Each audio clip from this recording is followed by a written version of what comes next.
There are a lot of different things to think about when deciding if you want to take the time and money to install a roof rack on your camper van. From leaks, stealth, budget, height, and so much more. 3 months ago, I installed a roof rack on this camper van, and it was a decision I didn't take lightly as my last van did not have one. And so I know the downsides of not having one firsthand, but also roof racks are a big investment with a lot of different elements to consider. And most importantly, not fully understanding certain aspects of roof racks can lead it to flying off on the highway, causing costly, serious damage, or even ending someone's life. So I did a lot of research, and I am so glad I did because there are actually a lot of horror roof rack stories, and there is so much to learn from them. So let's jump right into this conversation today. So there are 3 main choices when it comes to roof racks: making a DIY roof rack from scratch, buying a professional rack to install, or choosing to have none at all. In my first van build, I had no roof rack, and in my second van build, I have a stealth roof rack from Orion Van Gear. And when it came to making a choice for my first build, it really came down to budget essentially. That is why step 1 is just determining your budget. The average DIY cheap roof rack build I could find on YouTube is about $300. Walmart sells this roof rack from Van Tech for $159. I don't know anything about it or reviews, but to buy a professional one can range all the way up to $5,000. My Orion roof rack, I would say it's about the average cost of a professional roof rack, and it cost about $2,000. But full disclosure, I had it completely sponsored in exchange for the installation video I made. But also full disclosure, I found them and begged them to do that because I loved it and I wanted it. But this video right now that you're watching is not sponsored. It is completely independent. So while looking at roof racks of different prices, I found the cheaper the rack, the less stealth the rack is, unfortunately. And stealth is personally one of my biggest factors when it comes to designing my new van. However, I also found the cheaper the rack, the less weight it is as well, which is definitely a plus. But all of that goes into preferences and some of the pros and cons. So now that you have determined how much of your budget you can allocate to a roof rack, the next step, if you decide to get a roof rack or if you are still unsure if you need one, is determining what kind of roof rack you'll need. Start by asking your values and your goals for the build. How do you want to travel? Where do you want to travel? Are you going to need extra storage for outdoor equipment? Are you going to be doing a lot of traveling in cities and need to be as stealth as possible? Is your build already very heavy, so you need to be considering every pound you add from here on out? Think about these things while we go over the pros and cons list because it will help you know what pertains to you and your van build. Another really great question to add to that list is, what will you want to put on the rack? Knowing how much weight you want to add will help you figure out what roof rack is best for you. From max tracks, awnings, cameras, lights, tents, spare wheels, solar panels, brackets, bags, roof decks, the list is so long. There you go.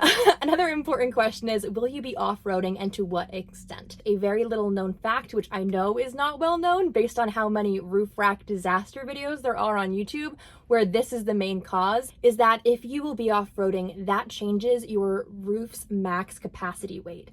And manufacturers, specifically Rhino Rack, as the worst culprit, don't advertise this well.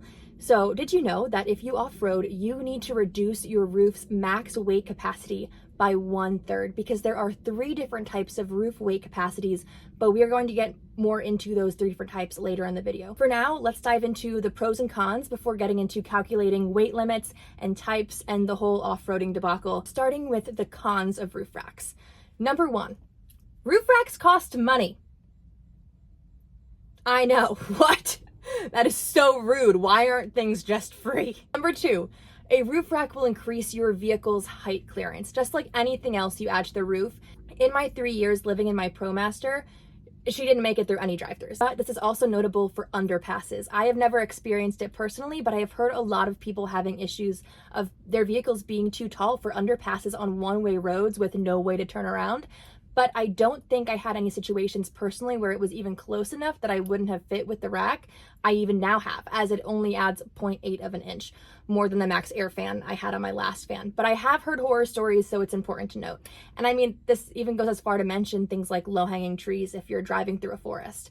They do make low-profile racks, so you can look into that if it's a con for you. But just know if you're planning on adding an exterior fan, which I believe most people do, the max air fan would extend 5 inches above the van's roof already anyway. And personally, my roof rack is 5.8 inches tall, so I lost only 0.8 inches to what I had last time. So it was an important element to me, plus the 0.8 hopefully helps me hide the fan more, hide the solar panels to keep the van more stealth. So that's kind of how I weighed it out. On a similar note, roof racks can be really heavy. Mine is 91 pounds, and every pound you add brings you closer to your vehicle's maximum weight capacity and lowers your gas economy. So it will cost you more every single time you drive to own a roof rack, not just that initial purchase cost. Plus, the lower your gas economy, the more often you have to fill your tank, and that means the less distance you can go between stops if you, again, are into backcountry off-roading and middle of nowhere van life. So number 4, speaking of gas economy, some roof racks can add wind resistance and also lower your gas economy. The one I have claims it does not increase wind resistance, but I am not sure if that's completely true, as I can kind of hear the difference between my vehicle not having a roof rack and having a roof rack. Honestly, when I first got the roof rack and put it on the roof, there was nothing. Then I drove across America and it was so loud I couldn't even send my friends voice memos. And then I was like, this is going to drive me insane. Like, it was so loud. And now I don't hear it at all again. So I don't know if it's like types of roads or something, but there are times it can definitely be very loud and I can hear the difference having a roof rack. Which is why number 5 is the potential for it to increase wind noise and make your vehicle louder when driving. It is kind of like a white noise, which you think you can drown out, but that initial sound I was hearing was very loud, and you can't drown it out when you record like voice memos or on a phone call, so that can be irritating. Moving on to number 6, if you like off-roading, then having a lot of weight on your roof, you will lower your center of gravity and make off-roading more difficult. When it comes to vehicle dynamics, it's not great to put a lot of weight up high. I mean, typically a roof isn't the greatest place to put a lot of weight. It can make the vehicle roll when cornering or increase the risk of rubber side up or down. It increases the crosswind effect, and basically all that to say, it changes the characteristics of your driving. So before we move on to the pros, I want to talk about a point that can be a pro or a con depending on how you design your roof, which is stealth. Certain types of racks or add-ons can make it really obvious you're a camper, or they can add to your stealth by hiding your solar panels and your different gadgets. This will depend on the design and type you choose. If you like to travel through the backcountry or stay at campgrounds or out in these type of places, then it's not really a concern. But as someone who lived in the East Coast in cities in a red van with solar panels sticking out the sides, I wasn't fooling anyone, and that's probably why I had cops knock on my van 3 to 4 times while sleeping at Walmart. I also had come to enjoy staying at hotels, and I just feel like with that van, it was very obvious I was a camper. Now I feel like on the East Coast at a hotel, I will blend in. However, on the West Coast, the number of campers out here, I feel like I see a van and I assume it's a camper before work truck. So unless it's the East Coast where that's kind of the opposite, it just really depends on where you want to be. Also, one of the goals of my roof rack was to hide my solar panels, but if you go with the flexible flat solar panels, then they won't be visible, so then you don't need to hide the solar panels with the roof rack. Or when it comes to actually shopping for a roof rack, there are types that will simply raise your solar panels up and make them more obvious, or there are types like the one I went with that will hide the panels hopefully and make them blend in better. And that's kind of how I'm hoping it'll look like a work vehicle. So that is why I chose the Orion roof rack. I felt like it gives me all of the pros of a roof rack and adds the stealth, which is the most important value for me when designing my van. I didn't find any others that I liked as much personally. I go over all the pros and cons of the roof rack that I chose and why I chose it in the installation video though. So now let's discuss the pros of choosing a roof rack. The number one reason to get a roof rack is to avoid drilling extra holes through your roof that can lead to leaks later on. This is what led to a leak in my last van 3 years after the install, I believe. It may have been the leaky seams issue, which I made a video about as well. However, in my last van, I just fixed both issues at the same time, so I'm not 100% sure which it actually was. Number 2, the metal of your vehicle is very thin, so anything you attach to it is going through a very thin metal. Number 3, if you bolt your solar panels into the roof and then use lap sealant and then the solar panels crack or break or stop working, if you install them with the typical Z brackets or moving them without taking them out, those bolts can be really difficult, nearly impossible, and having to remove those could be an absolute horror nightmare. The way I have mine right now, attaching it to my roof rack is going to make, if I ever want to upgrade my solar panels or move them to a different size or location, just a lot easier. Number 4, it increases your storage space. Personally, I'm going to be having my max air fan, skylight, solar panels, and a roof deck up on my roof with this build, and not storing anything, but there are just so many options of what people store on their roofs, and when living in such a small space, it's great to be able to expand your storage space, especially when you're living in a tiny box and you just want to feel like you have more space. You don't want to feel crowded. Number 5, if you have a Ford van, they are known for having very thin roofs. And just don't imagine sitting on it. My ProMaster is already really bad. I only ever sat on the edges because the metal is just like, you know? So Fords are known to be like the worst and just be so thin. Number 6, it's better for the health or weight of your roof. And there you have it. That was it. That was my master pros and cons list of roof racks. But I know there are a lot of really experienced people out there watching this, so if you have anything to add, good, bad, neutral, on roof racks, please put it in the comments so we can help create a really awesome resource for people who aren't quite sure what they want to do yet. So from there, the next step I took was figuring out how much weight I could put on my roof, because this helps me decide which roof rack is right for me. Just a reminder, if you overload your roof and there is an issue or the rack comes off flying, that is on you, not the manufacturer. So take this super seriously and triple check everything. Roof racks can be life and death. And as we know, with great power comes great responsibility. This is the 4-step process of picking the roof rack with the weight. First, find your car's roof weight limit. Mine is 330 pounds. It does not matter what roof rack I buy, I cannot exceed that 330 pounds on the roof, even if the rack is rated for more than 330 pounds. My vehicle manual also says each attachment should not hold more than 25 kilograms. Next, find the weight of the roof rack you want to buy and make sure it includes all of the fittings that you use to attach it. My roof rack and the fittings weighs 91 pounds. So I do lose about 1/3 of my max weight on just the weight of the rack alone, which I know some people will see as a downside, but there are a lot of racks on the market and they do not all weigh this much. So pick what works for you. But for me, the weight was worth the fact that it will hide my solar panels and a fan and give me some more stealth points.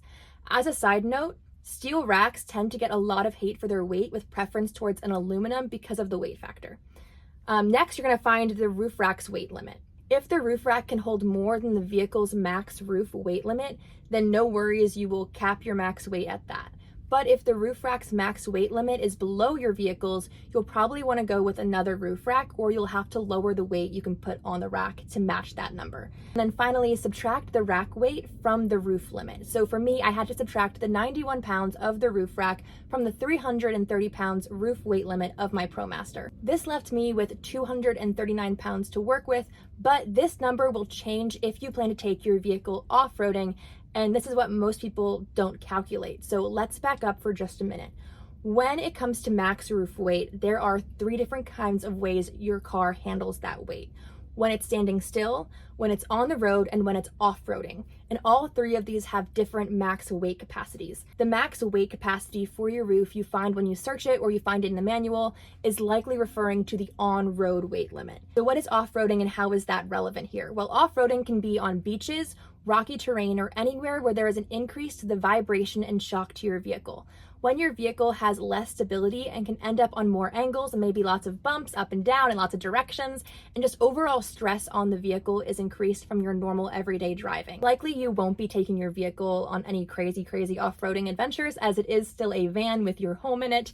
But I have seen some pretty intense van life moments. I don't know. I'm a city van lifer. I don't know what y'all get up to out there. Personally, my van is a ProMaster and hence forward wheel drive and can't handle much off-roading without getting stuck.